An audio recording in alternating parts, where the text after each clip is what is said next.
Hi, and welcome to A Victorious Life, an outreach teaching ministry located here in the beautiful city of Roses, Tyler, Texas.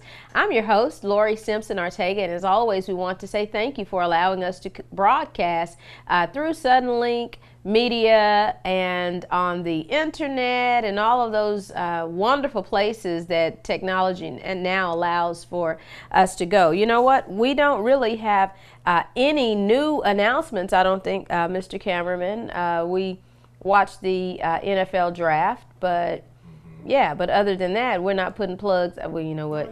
Yeah, we're not going to put a plug in. I was going to say for Goodell, but we do. Yes, exactly. I want to say congratulations to the young men from our area that were drafted into the National Football League this for 2017. You know, it was kind of biblical, Mr. Cameraman, and I know this may sound like chasing a rabbit, but it was kind of biblical to me, or I don't know, would you say spiritual or biblical? Maybe, I don't know, more self-reflecting, spiritually reflecting. I watched the round one with my son and his friend here at the house, and as I was sitting there watching it, you know, and they called, as they were calling the names, they had a backstory over to the left, on the left side of the screen, and there were three things that I noticed. The first thing that I noticed was the commonality in some of their backstories. You know, it was kind of like, okay, boy, talk about a rough road. You know, talk about drinking lemonade with no sugar. Good Lord. And then it changed my perception. You know, some of them were pretty high strung. You could tell that. But then the next day, when I Googled the areas that they came out of, it was like, goodness, you know, you can understand why they were excited, or the enthusiasm. But this is the by far the biggest, I guess, thing that I walked away watching by watching the draft.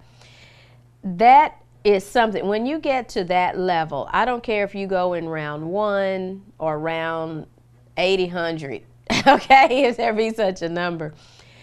The level of discipline, physical stamina, discipline, motivation, skill, and talent that you have to even get a call to say, hey, you can come and try out. That doesn't start overnight. You know, that some of those guys started out playing pee-wee ball. I mean, 4, 5, 6, and now here they are, some of them 21, 25, and they're still at it. And my I guess the spiritual part that I walked away with was, people will devote their lifetime to a goal that they feel is worth chasing. Because, you know, you still got some guys and even some girls out here still chasing NFL, WNBA, Olympics and all that, still chasing those dreams. And it's like, it may never happen.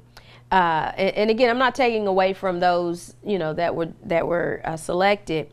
But it's like, if we as individuals can be so focused and so geared towards the things that we want, that we feel like we are called to do, we feel the compassion or the passion to do and the convictions to do, I guess, why do we not treat the things that we want the spiritual things that we need in our life, like the things that we want in our lives? Because there was one young man that's going to the Texans. He graduated. I thought that was, out of all the stories, I thought that was kind of interesting. He graduated with a degree in 3 years. And I was thinking, okay, you know what? On day 1, is that training camp? Is that what they call? On day 1, everybody is equal. You know, in my mind, I'm not a sportsman, but everybody's equal. And after the first season or first 2 games, everybody, that's when whoever's going to be there, they're going to be there to a certain extent.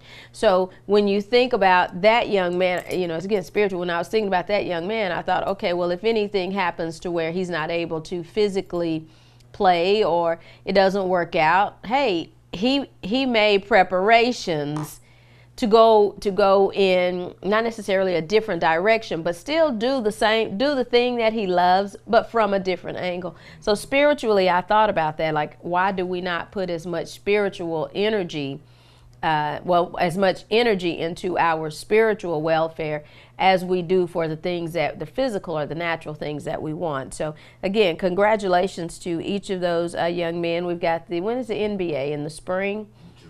Yeah, NBA. Okay, NBA draft. I'll be sitting in front of the TV for that.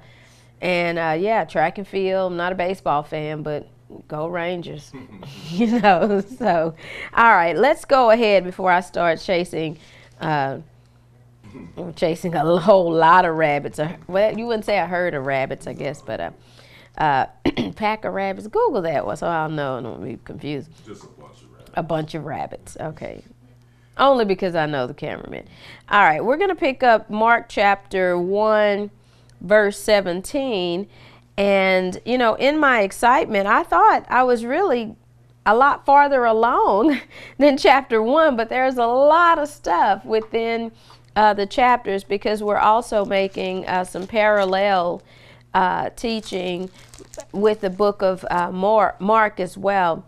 So, we'll see how far we go. So the goal is 17 through till we say we're done. Or until he holds up this, till he starts with this. All right. Mark chapter 1, verse 17. Now we finished with verse 17 on last week, but we're going to pick up there. It says, "And Jesus said unto them, Come ye after me, and I will make you to become fishers of men." Now, verse 18, very powerful. "And straightway they forsook their nets and followed him."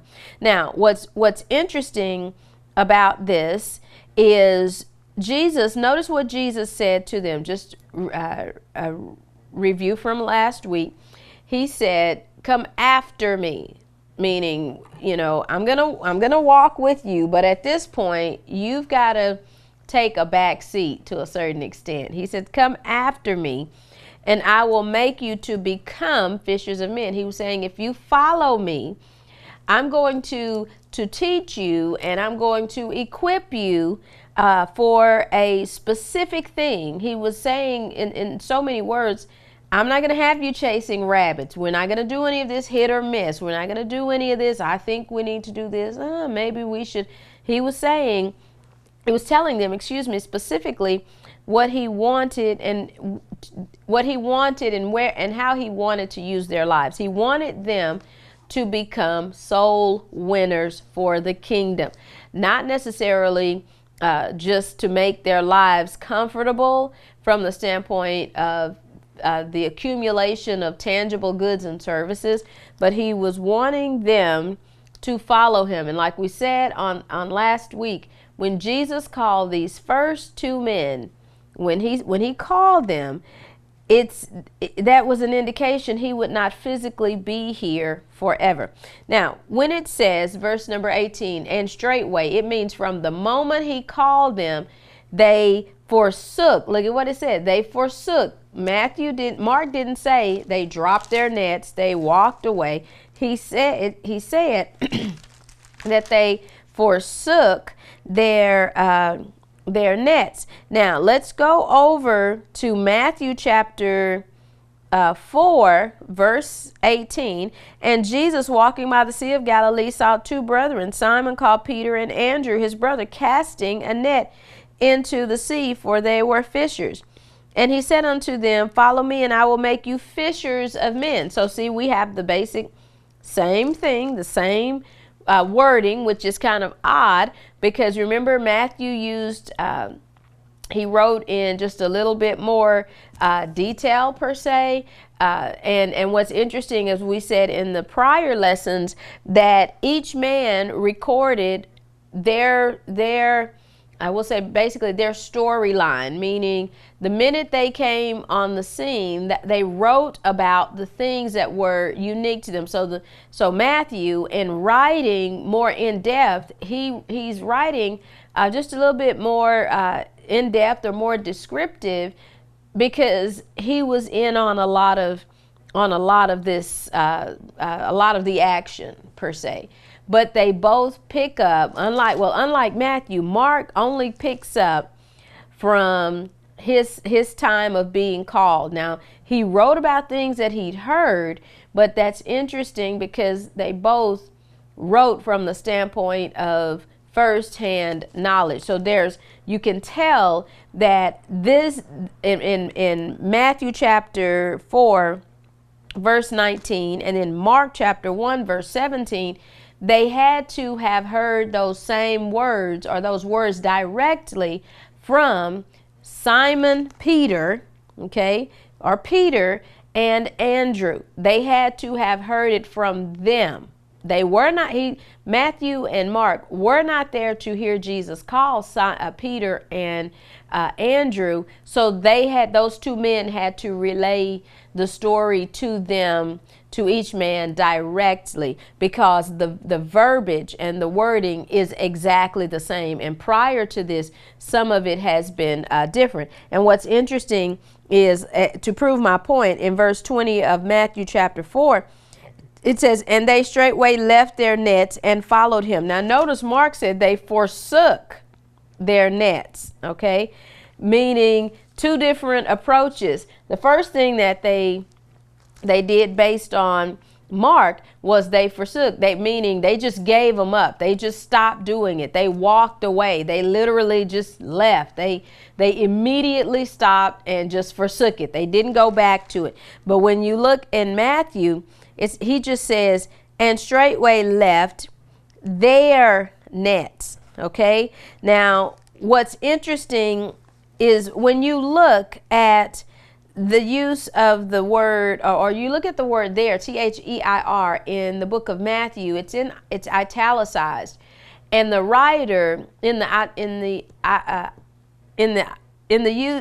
the word there, italicizing the word there in Matthew lets you know they were not employed by anyone. Okay, they weren't on a job and Jesus said, come follow me. They just walked off the job. It wasn't like that. We knew that they were fishermen by profession. They were fishermen or trade. We also know that that was more than likely their family business. Now, we also know that given the way things were, those men could not, if the mechanisms were not in place for their families to be taken care of, they could not just, I'm gone.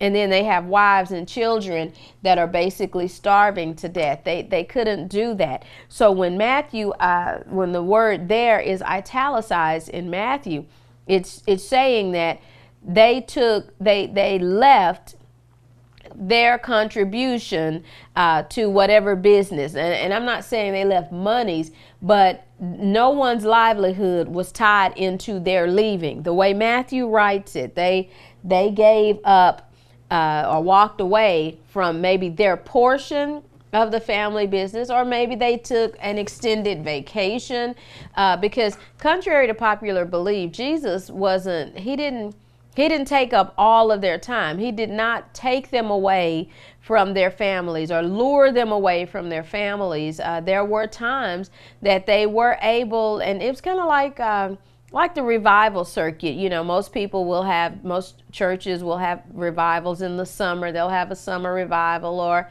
a fall revival season.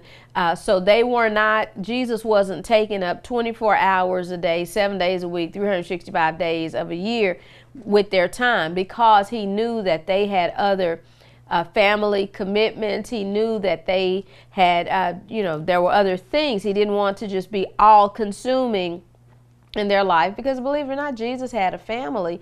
He had his mother, he had his brothers and sisters, and he was the eldest. So there were still some responsibilities that during downtime that they were able to, attend. They lived their life. So when it says in Matthew that they forsook their nets, it means that no one else's livelihood was totally dependent on their not, contributing. But when you get over here to Mark, and Mark chapter 1 and verse number where are we? Verse number 18, and Mark says that straightway they forsook their nets. It mean he's saying, hey, it was the way they told it to him. He got the impression that, hey, they stopped immediately. They didn't turn around. They didn't look back. They said, hey, this is what we're here to do, and hey, I'm gonna do this. Now, does that really matter? No, I submit to you that for verse number 18 in Mark chapter 1, either one, Mark or Matthew or Mark, whichever interpretation you prefer, the $100,000 word is immediately. Okay, that means at that moment, without hesitation. And that's how we should be. When God calls us to do whatever it is He has called us to do or convicted our hearts to do, we should be without hesitation. We should be like, okay, you know what? Okay, so he wants me to do this. Okay, immediately, not, well, when I get my money right, or when I get this amount, or when I get this job, or when I do this, or when I do that, because that's not the interpretation that we get from here.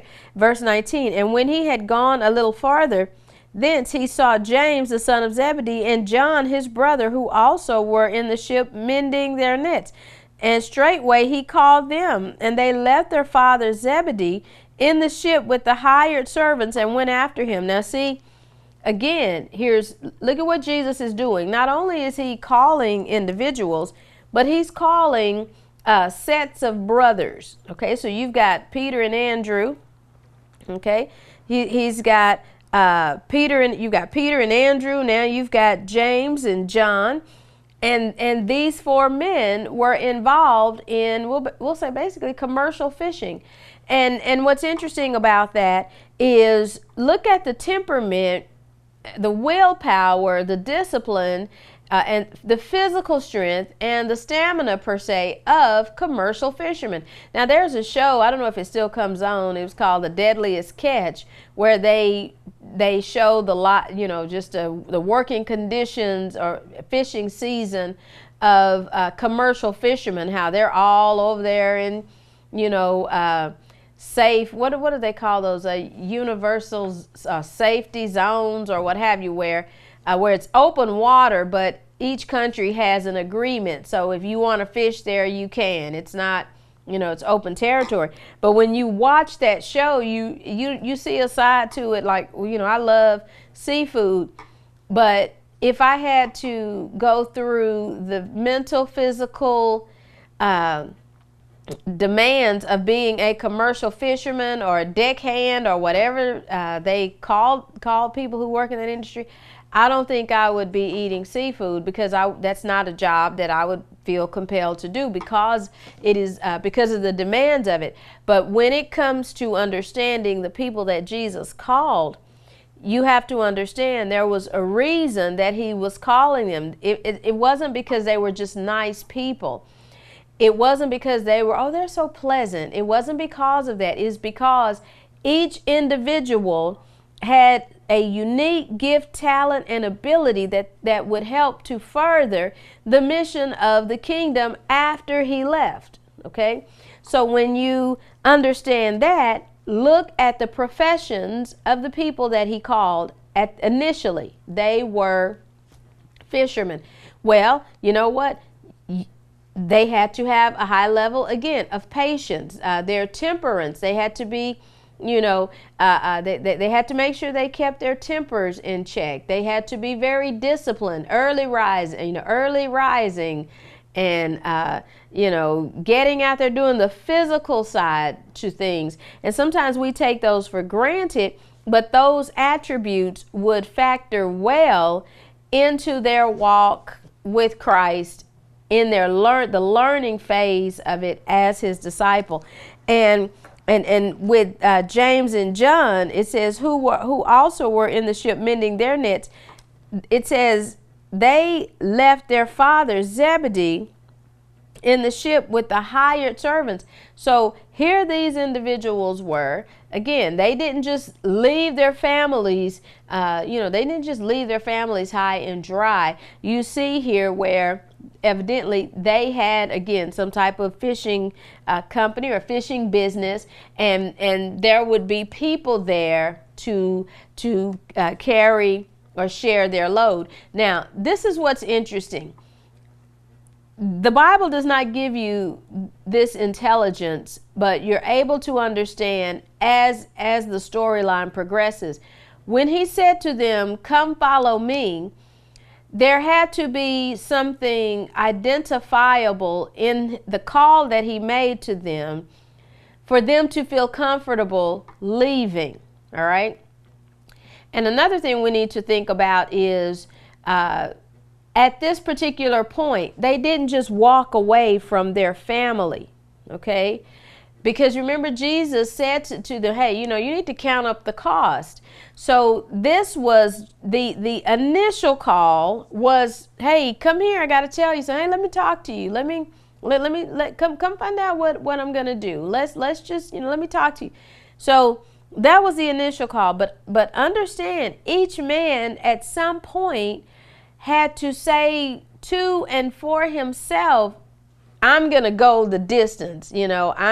I wasn't just satisfied sitting, listening to him talk for about 30 minutes. No, I'm going to go the distance. I'm going to, James and John, at some point, they had to talk to their father Zebedee and say, hey, Dad, look, we're going to become full-time missionaries or full-time evangelists. That was a call that they would have to make. But the initial call is not the way some people interpret it. Like, they just dropped everything and they just went off with him. It didn't. It was a process. And when you study church history, you'll understand that process where, again, it was the initial call.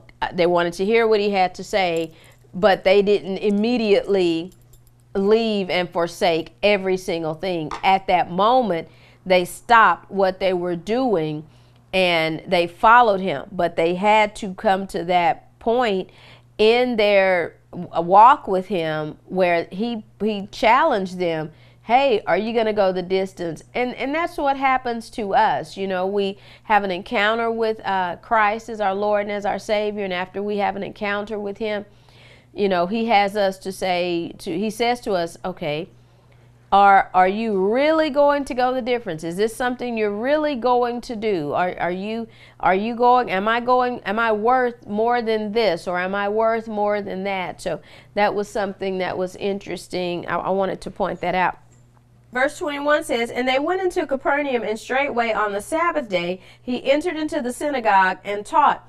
Verse 22, and they were astonished at his doctrine, for he taught them as one that had authority and not as the scribes. Now, let's take a look at verse 21 and 22, because this is basically the beginning of the ministry, okay? And in Mark, notice that Mark doesn't talk about he doesn't talk about Jesus being tempted in the garden and all that. And I think we did an okay job explaining why.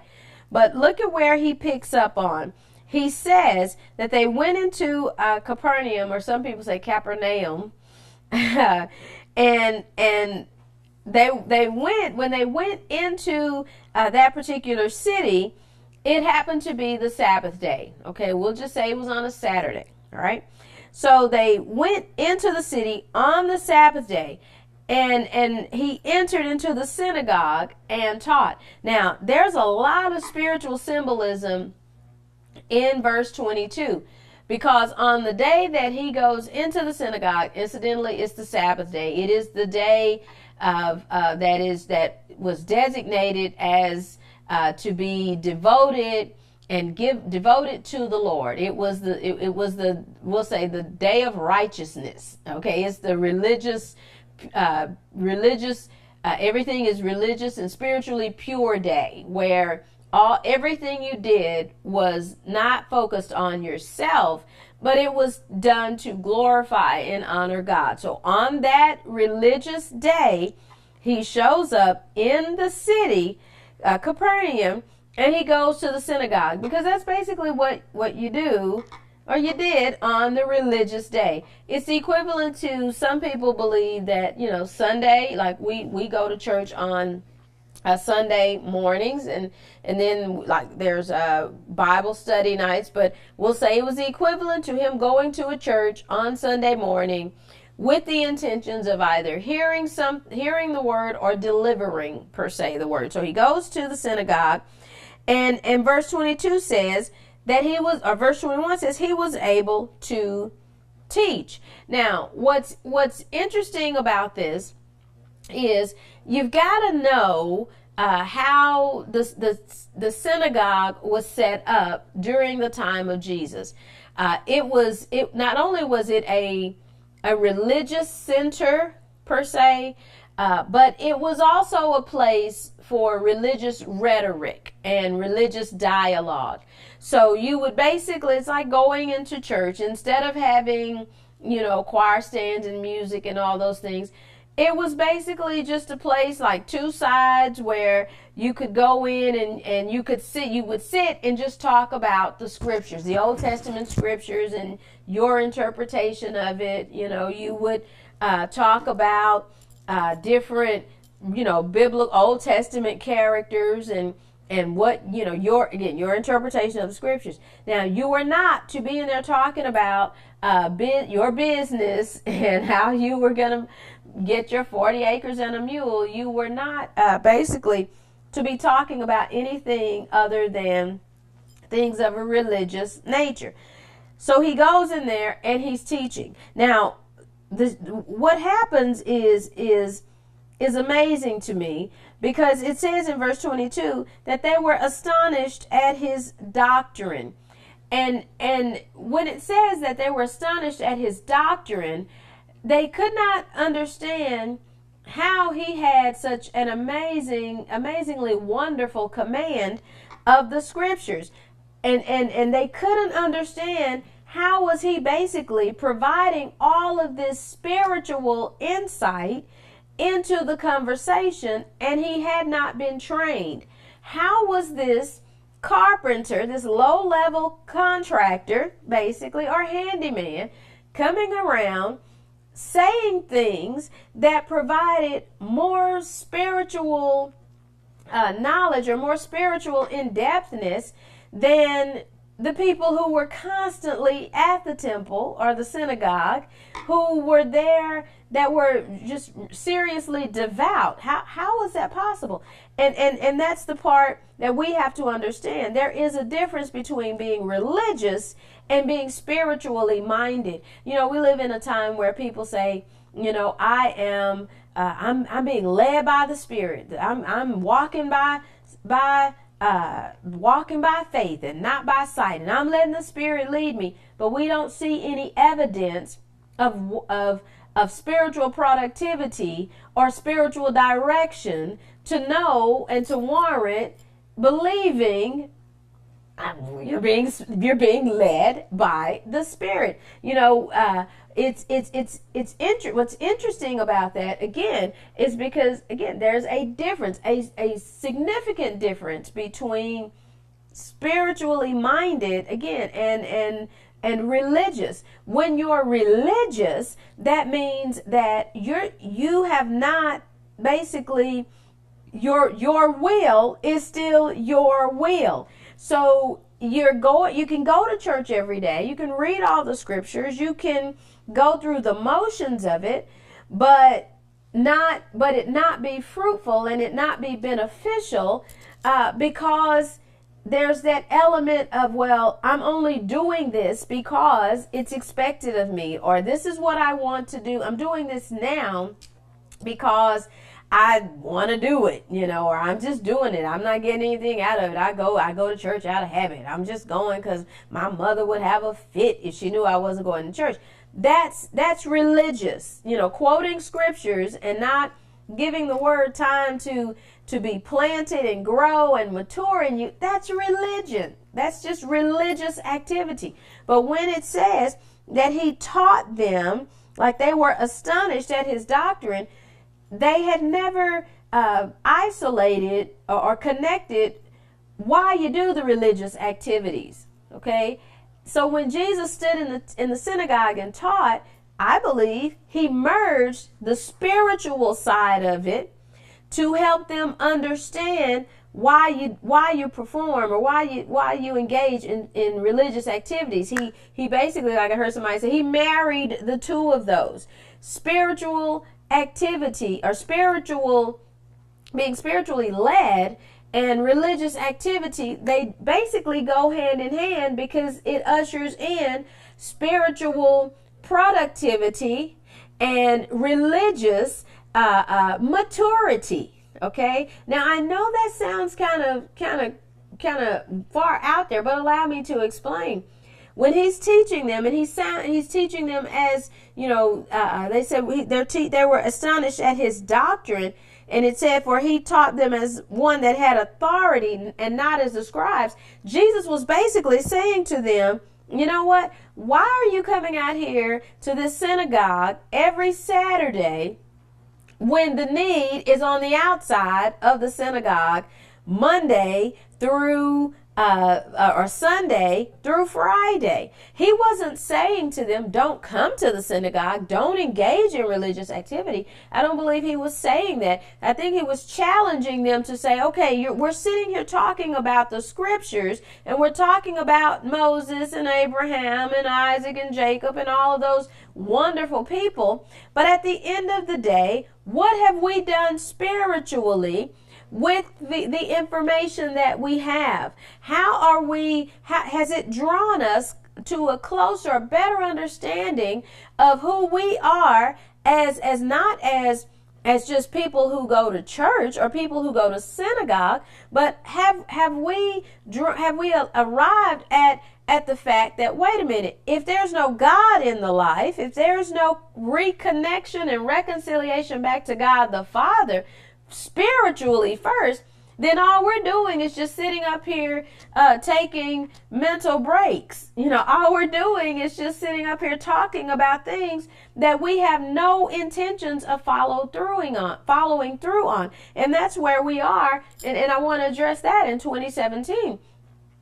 There is a difference, again, between spiritual, things of a spiritual nature and religious activities. And I say to you, if you find yourself, if you say, well, Sister Lori, I go to church every Sunday and I go to Bible study, and whenever they need me, I'm volunteering. I'm on the usher board, decorating committee. I'm in the choir. I'm a deacon. I sing on the praise team. I'm a Sunday school teacher. And those things are wonderful. Don't get me wrong. They're wonderful. They're much needed. But if at the end of the day, if there's still that emptiness, if there's still that void, if there's still that, why am I doing this? What's the use? Then all you have is just a handful of religious activity. When I taught a Bible study at the church location, a Tuesday night Bible study, I used to tell people, I said, you know what? Before I really understood what was what was taking place from the standpoint of busy work, church work, kingdom work, before I understood the definitions between all three of those things, I said people would come up to me, and I felt like I had to be involved in everything. I felt like I had to do this. And I said, and when those things didn't work out, and they were spiritual or religious, there were things, or I thought they were spiritually relevant things. But when I didn't get the results that I wanted, then in my prayer life, I would say, well, Lord, I don't understand. You told me to do that. And you know what? I had to understand to get still and listen and hear the voice of the Lord, because the Lord was basically saying, no, that's something that you just wanted to do. I didn't tell you to do that. That was something that you wanted to do, and it wasn't beneficial because it was just religious activity. You didn't wait long enough to get to hear if that's what I wanted you to do. So you went out and you automatically did it in the name of the Lord, but that's not what I had for you to do. Said you didn't acknowledge me, you didn't ask me, you just saw that there was a need. Well, I'm going to fill that need. Well, you know what? As I began to mature, I understood, spiritually mature, I understood, okay, you know what? There may be 3 things that I do for the Lord throughout my entire life. Those 3 things that He has called me to do. I may just do 3 things. I may do 2 things. I may do 4 things. We'll say I may do 1 thing. But if He's called us to do it, what that means is, if He's called you to do it, He's going to equip you to do it. And if He's equipping you to do it, then He's going to endue you with the power to continue to do that. And it's going to be fruitful. It's going to be productive. It's going to help people spiritually. It's going to help them to be better spiritually by turning the focus not on you, but on His Word and their need to be restored and reconciled back to God. So when we were running around here doing 10, 11 things, none of them were at 100%. The 100% effort was given, but what I mean by that is, did I give 100%? Yes, I gave 100%, but that's not what God wanted me to do. It was not sinful. It was not spiritually condemning. It was something that I just had on my mind. Well, I can do this, and because I have that gift or that talent, I'm going to do that for the Lord. And what I'm saying is, it did not prosper. It did not prove spiritually productive because I was spending my time focusing on 10 or 11 things when He really only told me to do 3, 4 things. So saying all that to say this.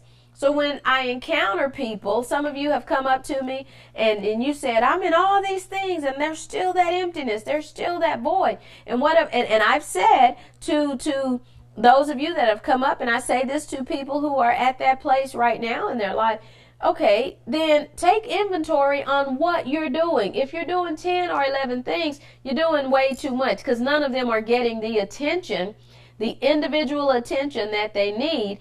And more than likely, God is only calling you to do 1 to maybe 3 of those things. Now, some people say, I feel the Lord wants me to go in business. Okay, but you don't have business knowledge.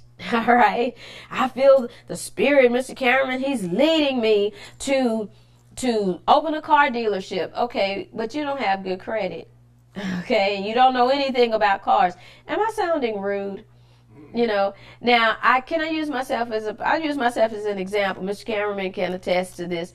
Now I've always been very creative. So a while back, I said, hey, you know what? I'm going to do another T-shirt line. And, I had a shirt that I wore it on TV a couple times. But that's one of those 11 things, Mr. Cameron, at that time that I was focusing on.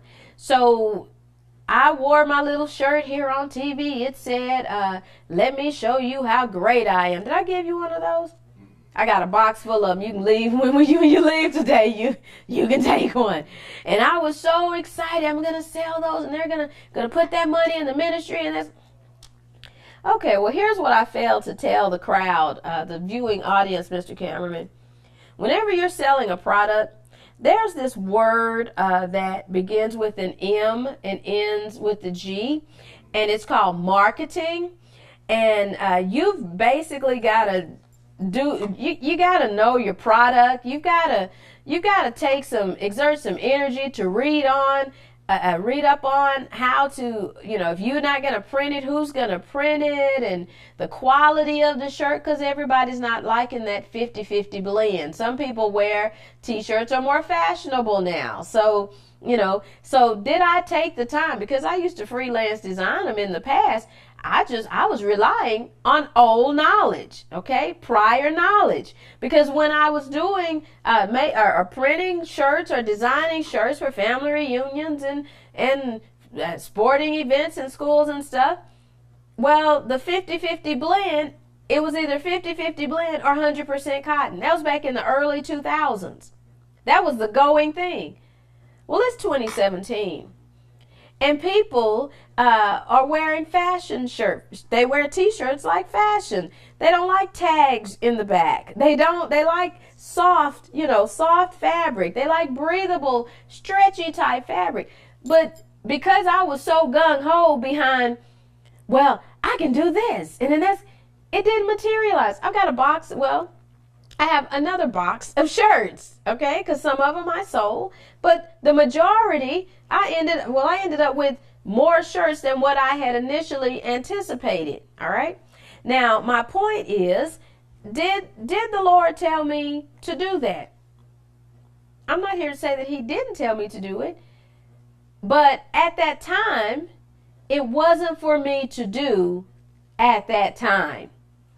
It was for me to sit down and realize, okay, you know what? God has given you a gift. He's given you a gift to create and design.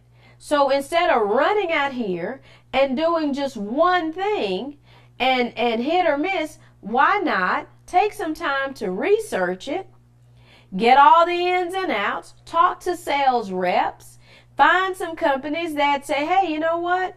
Would you be interested in carrying this line of shirts? And then understand and communicate effectively why you're selling the shirts. As opposed to, I got my shirt on. Y'all need to buy my shirt. The money's going in here. No. So that's what I'm saying. There's a difference between religious activity and spiritual, being led by the Spirit. Now, actually, am I going to pursue the designing things? Yes. But look at what has happened. That was maybe 2 years ago, I think, Mr. Cameraman. Maybe 2 years ago. During that, in 2017, I narrowed down my list of 11 million things to do. I've narrowed the list down. And I've had time to read upon trademarks and social media marketing and, pitching your idea and, website design and product, and pricing. Those are things that I didn't know. But you know what? Back then, it was religious activity. That's all it was. But the more I realized, wait a minute, and I asked the Lord, hey, this isn't going to go away. Then he began to say, well, then you need to exert the energy and the time to learn about what it is you want to do. So that's when he said, when the scripture says that they were astonished at his doctrine, that's because he was helping them understand you're not going anywhere with religious activity. You need some spiritual, you need to understand the importance of being led by the Spirit. And you need to understand that until you are in right fellowship with God, until you're restored and reconciled back to him, that's all you're going to have. So he said that to them. And look at the way that he taught. He taught it like he had, it says, authority. That means he wasn't up there just quoting scriptures. He wasn't over there just letting the scriptures. We walk by faith, not by sight. Now unto him that is able to do exceedingly abundantly above. Well, he wasn't really saying any of those anyway, because those were somebody else.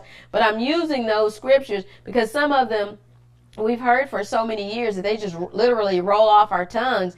And when somebody says, he's able to do exceedingly abundantly above all we could ask and or think. Okay, but you're walking in doubt. You're quoting it because it sounds good, but you're walking in doubt behind the scenes. Jesus, he taught them with authority. He was teaching them to understand all of those scriptures and all of those words and books that they were quoting. When they were quoting the Old Testament, when he got up there, he ceased from just quoting the scriptures, and he helped them to see how it should be applicable to their life. Okay, that's what he was really doing. He was teaching them teaching how to apply what you read to your life. Then it says, verse 23, and there was in their synagogue a man with an unclean spirit, and he cried out. The irony in that is just too great. You're in the church, you're in the synagogue. Okay, we'll just put it in everyday terms. You're at church, and while the preacher is preaching, somebody with an unclean spirit, somebody who has issues per se, lunacy, starts yelling out, starts screaming, all right, while Jesus is teaching. And look at what the man said. He said, let us alone. What have we to do with thee, thou Jesus of Nazareth?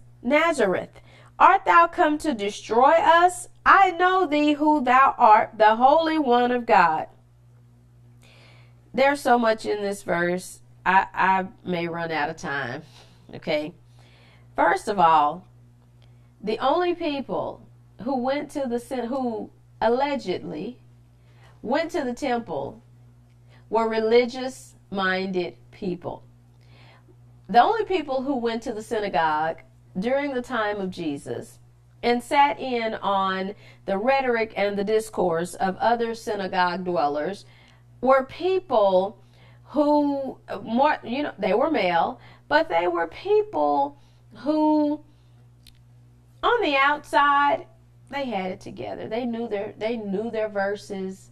They knew their Torah. They knew their Psalms. They knew all of those amazing things. It sounded good when they talked about the whatever it is they were talking about. But the irony to me is that here's a man in their synagogue, okay? And there was in their synagogue a man with an unclean spirit. Now, we can interpret this two different ways. We can interpret that maybe this man was a visitor and he went to church just like the church people went to church. Because, the devil, he goes to church too. So the man went into the synagogue. Maybe we'll just give him a little benefit of doubt. Maybe he was visiting Capernaum and he decided, hey, I'm going to go and I'm going to just go check this out. Well, he goes in there. So he wasn't a regular attendee. So we'll give him that. But if he has an unclean spirit and y'all are over there talking about discourse, or if your rhetoric and discourse is about things of a spiritual nature, why did he not say anything when y'all were talking?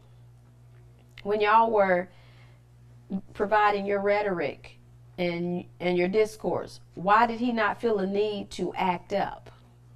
Okay, so you can interpret it that way, as him being a visitor or a guest. The next way you can interpret it is maybe he was a regular synagogue attendee, and maybe nobody knew that he had all these issues going on, these spiritual issues, these satanic forces were inside of him. Maybe they didn't know that he was possessed with evil spirits. But on the day Jesus shows up, isn't the irony in that too great? That here's somebody, you're talking about the scriptures, but here's somebody who has allowed themselves, or for unexplained reasons, they have become infiltrated with devils and demons, and they're in the house of the Lord, or in God's alleged house.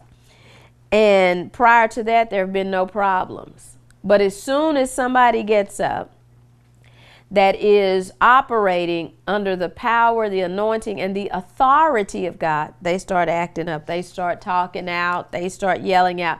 And they don't just yell out, I'm sick of y'all. Y'all need to be quiet. Look at what they said. First of all, they tried to command Jesus. They said, let us alone, or leave us alone. And then they realized, they said, now why, basically when it says, what have we to do with thee, thou Jesus of Nazareth? Okay, they not only did they call the man's name, but they called out where he was from. And they basically said, so why are you bothering us? Basically, why are you disrupting our lives? Why are you here to disrupt, our activities? And it says, art thou come to destroy us? So Jesus, was he there to destroy them? No, time is going, everything that is not of God, time will get the better of. So he wasn't there to destroy them because he knew that their time was limited. Jesus was there to provide man the opportunity to understand, hey, you need to be restored back to God, the Father, the creator of all life, plant, human, and animal life. That's why he was there. But they said, are you come to destroy us? They were basically going to say, wait a minute, it's not our time. It's not time for that right now.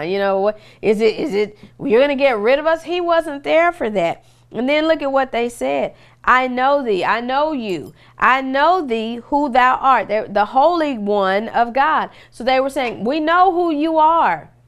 You are the Holy One, meaning you're the pure one. They already knew. They had interactions with him, with Jesus, because remember Jesus said before Abraham was, I am. Okay. So they already had history. Those demon forces, those satanic evil forces already had a history with Jesus prior to this particular event.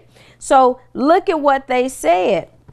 They're saying to him, hey, wait a minute. No, no. Are you here to get us? Are you here to destroy us? And when you destroy something, you basically annihilate it. You make it like it never was. So they were asking him, are you there to do that? Now, when you look at those two verses, the interesting part about that is, why did the people in the synagogue not have spiritual discernment? If they were being led by the Spirit. The minute this man came in, there should have been if everybody was on the up and up, there should have been somebody that said something's not right. Mr. Cameraman, I'm sure you can relate to this. Growing up, being raised in a Pentecostal home, and my father being a pastor, and I think your grandfather was a pastor, right? There were times people came to church, and you, as a little kid, you didn't really know what was going on because you're sitting there, you was playing the bass guitar or doing whatever. I know I was banging on a tambourine, talking to Sharon Bayon or Sharon Howard, and we were just laughing. But there came a point where those old school preachers, when the altar call was made, this used to go down three ways. And you tell me you remember. It used to go down three ways. When they made an altar call, person would come in looking all nice, looking all dignified. That was their word, dignified. Soon as the altar call was made, person get in the line, and all of a sudden you heard something. They start, and you're like, okay. All right, that's the first way it went down. Second way it went down, person walked in, and they're just disruptive. I mean, they're sitting there, but they all uncomfortable. And those old preachers, if they were preaching, they would stop preaching, literally. And they would say what Jesus said in verse 25 to that man. They would say, hold thy peace. They would say, hold your peace. And you would see the person mouth, they be wanting to talk, but the mouth just be twisted like they're having a stroke. That's the second way it went down. The third way it went down is when people stood up and they started talking. And they start talking about the Lord. Before you realize, they say, would you like to have some words? And before you realize it, they start saying some stuff that was way in la la land. And you start seeing those old preachers, those old pastors start getting up out of the pulpit, walking down the steps or walking down the aisle towards them. And by the time they got there, it was on and popping. All right. They did not allow for people who had evil or satanic spirits to disrupt and shut down no service. They did not allow for them to get up there and have word, grab a microphone, sing, play no instruments. They did not allow for those people to leave the same way they came. So, but my point is, back in the day, people, you could tell when they came to church, you could immediately tell when something is spiritually disconnected. And that's something that we have to realize, that sometimes, I've been able to go to some services where you visiting and you're like, wait a minute, something ain't connecting in here. Something's not, and the music is amazing. Everybody is happy and friendly and nice. But then while you're trying to clap and get it together, before you start clapping, trying to get it together, you start saying the little prayer in your head, Lord, I bind every hand of the enemy that would come against my mind, you start rebuking the enemy. You don't know why you're doing it, but you feel a little different. And before you realize it, you looking around, you clapping, and you see somebody and they sitting over there just rocking and just having a field day. And before it's over with, you realize, wait a minute, this person has been allowed to sit in. That's not of God. That's not the Spirit. You see people getting to start shouting, Mr. Cameraman, and start wiggling and doing crazy shouts and start speaking in tongues that you're like, wait a minute, that don't sound, that's made up. That's manufactured, And then you start hearing, and you got to be careful. You start hearing these prophetic words and you're like, wait a minute, that's most definitely not of God, because that's contrary to his word. But whenever there's music and whenever there's hype, it mimics the word of God. Because you know what? I still believe from my youth up, and will believe this until I go on to be with the Lord. The word of God will stand in defense of itself. You don't have to prophesy millions of dollars over anybody. You don't have to prophesy perfect health over anybody. All you need to do is share the gospel of Jesus Christ with them. And you do like Jesus said, hey, can you believe this? If they say, yeah, then all these things are going to be possible to you if you believe. So when Jesus walked into the synagogue, the irony again, it's just great that the man was in the house of the Lord and everybody was more concerned about who is Jesus, not this man that has issues. They were more concerned about, he's saying something. Oh, what is he saying? Nobody should be concerned, should not have been as concerned about looking the part or sounding the part. It was that was just had become religious activity. And Jesus said to the man, and I love this, hate I wasn't there to hear it, but I probably would have been a slave or not allowed to be in the temple because I'm a girl. But it said, and Jesus rebuked him, saying, hold thy peace and come out of him. When you rebuke someone, it puts them in their place. It's not to belittle them, is to put them in their place with the intentions of you helping them. So Jesus knew when he said that to the it wasn't the man, it was the unclean spirits in the man. So he didn't chastise the man. He didn't call out the man. He rebuked the spirit. He put the spirit in place. So because that man may or may not have known, more than likely the man didn't know what had happened to him. He was still functioning, living his life as usual. But you know what? He could have had just a religious spirit.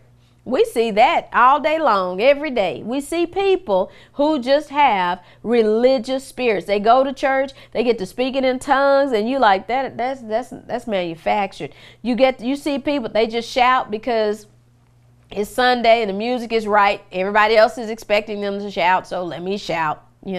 So look at what happened. And when the unclean spirit had torn him and cried with a loud voice, he came out of him, and they were all amazed, insomuch that they questioned among themselves, saying, what thing is this? What new doctrine is this? For with authority commandeth he even the unclean spirits, and they do obey him. And immediately his fame spread abroad throughout all the region round about Galilee. So there it is, Mr. Cameron. They knew that man had issues, but nobody was in a situation or in a position to provide him with the spiritual help that he needed. All they were doing was just feeding into his religious activity. Well, you know what? We're all out of time. We hope something was said to strengthen and encourage your walk with Christ. Check us out on the website. Check us out at YouTube. And as we always say, if you have Christ, you're already a winner. If you have the Spirit of the living God, you can face any challenge life throws your way. You can live a victorious life. God bless you.